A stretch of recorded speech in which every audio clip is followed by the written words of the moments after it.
Llegado el mes de noviembre de 1955, el sector más liberal y antiperonista del ejército desplaza a Eduardo Lonardi de la presidencia y designa en su lugar al general Pedro Eugenio Aramburu. Inmediatamente el nuevo gobierno inicia una política de persecución y proscripción del partido peronista que da a conocer como proceso de desperonización de la sociedad, en alusión al proceso de desnazificación llevado a cabo por los países aliados en Alemania tras la caída de Adolf Hitler.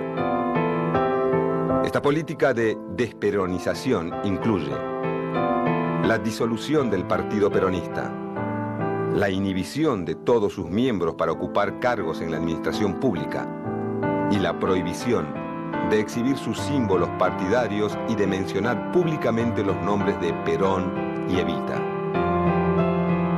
Por efecto de estas medidas, luego de 10 años de saturación de imágenes y discursos peronistas, en las calles argentinas está prohibido nombrar a Perón, y en los principales medios de comunicación se hace referencia a su figura como el tirano depuesto.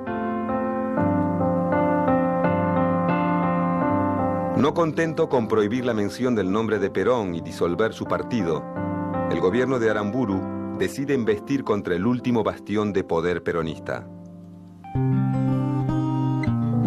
A pocos días de su asunción, el nuevo gobierno interviene en la CGT y proscribe a todos los dirigentes sindicales que hubieran ocupado cargos a partir de 1952. Al mismo tiempo, modifica el régimen de elecciones internas de los principales gremios, favoreciendo el control de los sindicatos por la dirigencia no peronista.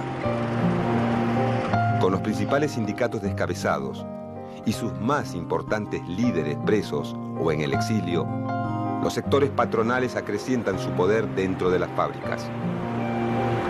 Muchos empresarios aprovechan esta situación para no cumplir con los convenios colectivos de trabajo y aplican severos recortes a las conquistas laborales conseguidas durante el peronismo. Mientras tanto, en muchas fábricas se confeccionan listas negras que dejan a cientos de trabajadores en la calle.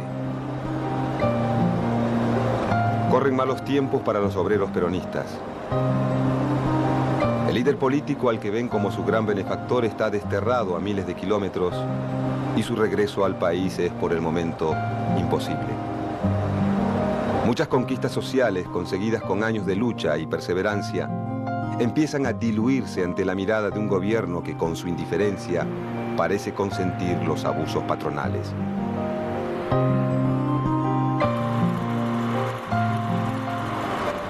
Al calor de la represión y el deterioro de las condiciones de trabajo, en el interior de las fábricas comienza a gestarse un movimiento obrero clandestino, que por el momento no tiene nombre, aunque sí tiene un fin muy concreto: la resistencia. La resistencia peronista comienza como un movimiento inorgánico que lleva a cabo sus acciones en los mismos lugares de trabajo. Estas acciones consisten en pequeñas maniobras individuales de sabotaje, como averiar una máquina, o formas de protesta colectiva, como detener el trabajo por un par de minutos y ponerse a silbar la marcha peronista. Muchos de los integrantes de los grupos de resistencia comienzan a formar comisiones internas dentro de las fábricas y a tejer alianzas con otros sectores del movimiento obrero, también proscriptos por el gobierno militar. A finales de 1956, varios miembros del Partido Comunista se suman a las iniciativas de la resistencia y forman la Comisión Intersindical. Con esta comisión, peronistas y comunistas intentan presionar al gobierno para que los deje participar en el Congreso Normalizador de la CGT a llevarse a cabo en 1957. De forma paralela a la reorganización del movimiento obrero peronista, varios militantes y ex líderes sindicales forman grupos de choque, muchas veces armados, que se dan a conocer como comandos de la resistencia. Estos comandos llevan a cabo acciones de protesta y reivindicación del partido peronista, como volanteadas clandestinas, o la detonación de artefactos explosivos de fabricación casera, bautizados popularmente como caños peronistas.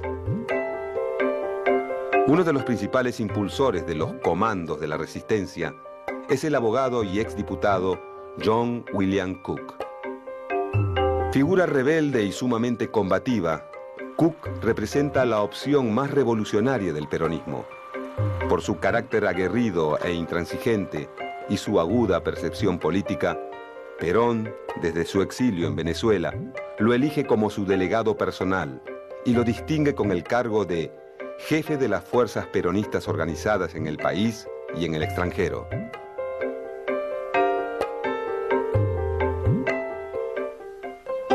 Para la misma época que la resistencia realiza sus primeras acciones de protesta, un grupo de militares leales a Perón planea un levantamiento armado contra el gobierno. La noche del 9 de junio de 1956, una sublevación militar encabezada por el general de división Juan José Valle intenta tomar la Escuela de Suboficiales de Campo de Mayo, la Escuela de Mecánica del Ejército de Buenos Aires y el Regimiento número 7 de Infantería de la ciudad de La Plata. Al mismo tiempo, varios comandos civiles de la resistencia peronista inician acciones de apoyo en las ciudades de Avellaneda, Rosario y en la provincia de La Pampa. Este alzamiento plantea tres claras exigencias al gobierno de la Revolución Libertadora: el cese inmediato de la persecución al partido peronista, la restitución de la Constitución de 1949 anulada por el gobierno de la Revolución Libertadora y la liberación de todos los presos políticos. Dichas exigencias persiguen un único fin: crear las condiciones necesarias para el regreso de Perón a Argentina.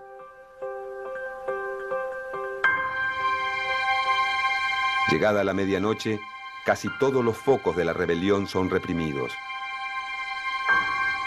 Salvo en el caso de La Plata, donde las fuerzas rebeldes, al mando de una división entera de tanques de guerra, se traban en combate hasta altas horas de la madrugada. El 10 de junio, el gobierno militar de la Revolución Libertadora establece la ley marcial. En las siguientes 48 horas se llevan a cabo fusilamientos en Lanús, La Plata, José León Suárez, Campo de Mayo, la Escuela de Mecánica del Ejército y la Penitenciaría Nacional. Para la medianoche del 11 de junio de 1956, la lista de ejecutados asciende a 16 militares y 13 civiles. Con la intención de poner fin a las ejecuciones, la mañana del 12 de junio, el general Juan José Valle se entrega a las autoridades militares. Esa noche, en el patio de la Penitenciaría Nacional, Valle es fusilado. Ante el fracaso de la sublevación militar, tanto Perón, que la había alentado desde el exilio, como los comandos de la resistencia que actuaron en su apoyo, abandonan la idea de la lucha armada para volcar sus esfuerzos a la reorganización de los sindicatos. Solo algunos comandos aislados de origen no sindical y que responden a John William Cook insisten en la vía del combate directo.